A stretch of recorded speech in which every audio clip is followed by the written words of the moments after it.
Welcome to Crafting with Reeve! Today we're going to be making Valentine's Day hearts. So first we're going to need a pencil, piece of cardboard, some scissors, might need an adult's help with the scissors, and any color of yarn.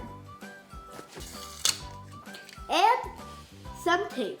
So first we're going to draw hearts on our piece of cardboard.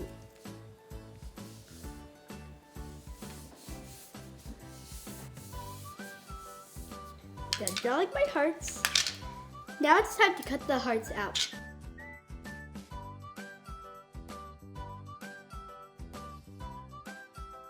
So first, I'm going to take my yarn and make sure you don't cut it.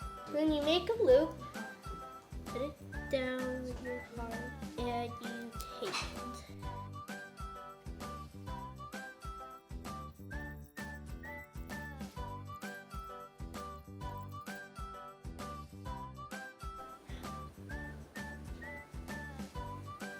Bye! Happy Valentine's Day!